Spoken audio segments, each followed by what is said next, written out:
AHY kritik Jokowi, Ganjar bilang begini.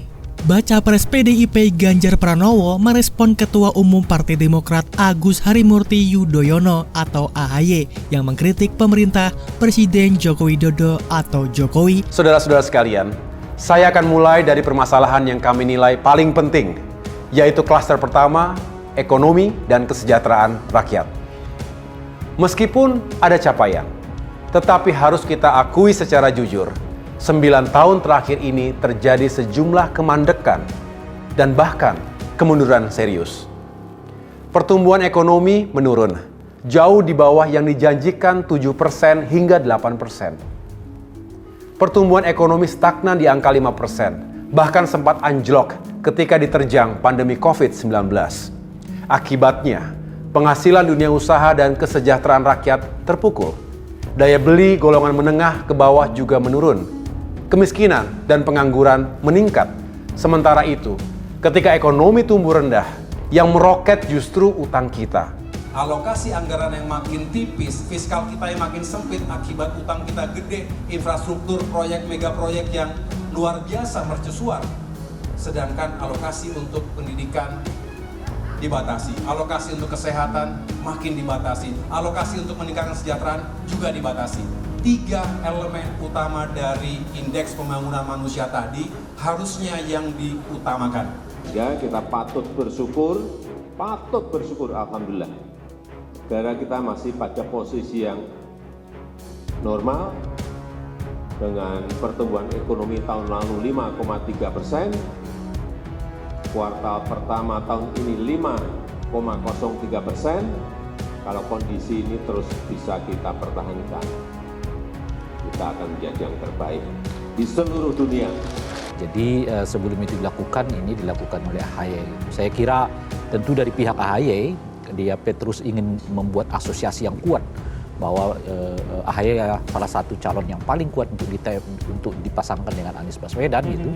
Melanjutkan pertemuan yang misalnya dianggap sangat menyejukkan antara Mas AHY dengan Mbak Puan, tapi tidak dalam arti kemudian semuanya dinihilkan. Perdebatan mengenai policy, perdebatan mengenai visi, perdebatan mengenai agenda ke depan, itu tetap harus mereka mengambil posisinya masing-masing, sehingga andai kata pun terjadi koalisi, ada sebuah dialog di situ, ada titik temu yang kemudian menuju kepada sebuah Indonesia yang lebih maju. Jangan kemudian kalau udah sepakat akan berkoalisi, kong kali kong semuanya saling memuji dan di situ malah tidak ada dialektika.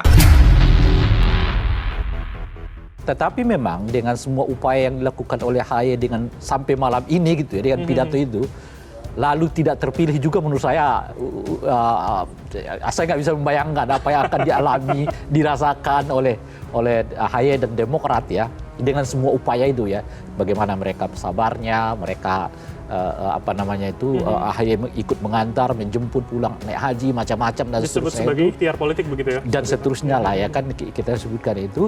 Tetapi tiba-tiba misalnya nanti diumumkan oleh Anies Baswedan bukan nama AHY yang jadi calon wakil presidennya Anies gitu, saya sih juga nggak bisa membayangkan betapa bagaimana perasaan yang dialami oleh AHY dengan Anies. Menjadi tidak etis jika menteri atau pejabat negara menjalankan bisnis sementara ia berada dalam lingkaran pembuatan kebijakan dan regulasi yang terkait langsung dengan bisnis itu.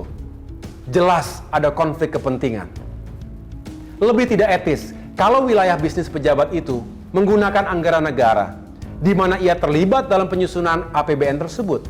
Ini namanya jeruk makan jeruk, atau berburu di kebun binatang. Kalau dilihat dari situ itu kan mungkin ada beberapa orang bisnis, pelaku bisnis sebelumnya yang kita kenal yang masuk ke dalam dunia politik, ke dunia anggota kabinet kan. Yang paling menonjol adalah Erick Thohir kan. Betul. Apakah pidato itu dimaksudkan pada Erick Thohir? Ya AHY lah yang bisa menjawab kan. Tapi selain Erick Thohir kan ada juga misalnya Erlangga Hartarto, kita juga tahu bahwa beliau pengusaha sebelumnya. Ada juga LBP yang disebut-sebut juga pengusaha sebelumnya gitu ya. Bahkan pada tingkat tertentu Prabowo dengan keluarganya juga kan sekarang ini lebih banyak aktif di dunia usaha selain mengelola partai politik gitu. Tetapi siapapun yang dimaksudkan oleh AHY dalam konteks ini, saya kira ini pancingan yang cukup bagus. Ganjar menilai kritik hal biasa. Ya nggak apa-apa, yang pengen kritik boleh, orang demokrasi, ujar Ganjar kepada wartawan saat ditemui di Jakarta Selatan. Ganjar mengatakan kritik ialah hal yang diperbolehkan dalam sistem demokrasi. Ketua Umum Partai Demokrat Agus Harimurti Yudhoyono sebelumnya menyampaikan pidato politik menyangkut perubahan dan perbaikan. Dalam pemaparannya, AHY menyoroti cawe-cawe melibatkan instrumen kekuasaan hingga menteri yang berbisnis. Lawan politik penguasa diidentikan sebagai musuh negara, netralis dan independensi kekuasaan negara dipertanyakan, kata AHY dalam pidatonya yang ditayangkan di kantor DPP Demokrat Menteng, Jakarta Pusat. Ia pun mempertanyakan tindakan cawe-cawe dari pemimpin negara. Ia mengatakan cawe-cawe yang melibatkan instrumen negara hanya berbuat demokrasi kian mundur. Tentu banyak yang bertanya ketika ada niat cawe-cawe pemimpin negeri dalam pemilu 2024 mendatang. Kalau cawe-cawe itu melibatkan instrumen kekuasaan negara dan dinilai tidak adil, jelas nasib demokrasi kita dalam bahaya, tutur AHY. Tidaklah sulit mengevaluasi sejauh mana demokrasi kita dijalankan dengan benar. Kini, rakyat takut bicara. Kalangan elit dan golongan menengah juga enggan bicara, karena khawatir bakal diserang secara membabi buta. Lawan politik penguasa diidentikan sebagai musuh negara. Netralitas dan independensi kekuasaan negara dipertanyakan. Tentu banyak yang bertanya, ketika ada niat cawe-cawe pemimpin negeri dalam pemilu 2024 mendatang. Kalau cawe-cawe itu melibatkan instrumen kekuasaan negara dan dinilai tidak adil, jelas nasib demokrasi kita dalam bahaya. AHY juga menyinggung terkait perbaikan tata negara dan etika pemerintahan. Ia menyebut tak etis seorang menteri atau pejabat negara yang menjalankan bisnis padahal dalam lingkungan yang membuat suatu regulasi. Demokrat juga mencermati etika pejabat negara dan kaidah tata pemerintahan yang tidak baik atau good governance, khususnya dengan apa yang boleh dan tidak boleh dilakukan, atau etis dan tidak etis untuk dilakukan oleh para pejabat negara, tutur AHY. Menjadi tidak etis jika menteri atau pejabat negara menjalankan bisnis, sementara ia dalam berada lingkaran pembuatan kebijakan dan regulasi yang terkait langsung dengan bisnis itu. Jelas ada konflik kepentingan. Lebih tidak etis kalau wilayah bisnis pejabat itu menggunakan anggaran negara di mana ia terlibat dalam penyusunan APBN tersebut, sambungnya.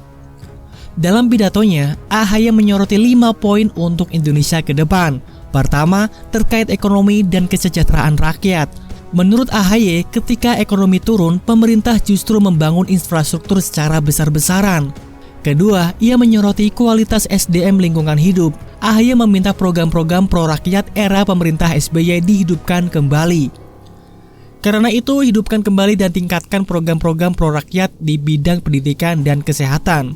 Era pemerintahan Presiden SBY dulu, seperti program BOS, beasiswa bidik misi, beasiswa santri, beasiswa LPDP, BPJS Kesehatan, dan lainnya, ujar AHY.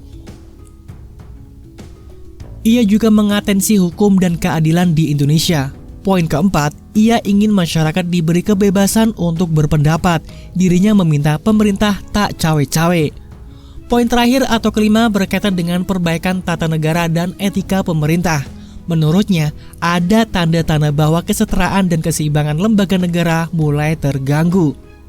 Kalangan pemerhati konstitusi dan tata negara mulai melihat tendensi kembalinya konsentrasi kekuasaan di tangan presiden meski tidak sedalam di era otoritarian dulu, pungkasnya. Menjadi tidak etis jika menteri atau pejabat negara menjalankan bisnis sementara ia berada dalam lingkaran pembuatan kebijakan dan regulasi yang terkait langsung dengan bisnis itu. Jelas ada konflik kepentingan. Lebih tidak etis kalau wilayah bisnis pejabat itu menggunakan anggaran negara, di mana ia terlibat dalam penyusunan APBN tersebut. Ini namanya jeruk makan jeruk, atau berburu di kebun binatang. Karenanya Demokrat berpendapat, bisnis pejabat model begini harus dicegah dan dihentikan.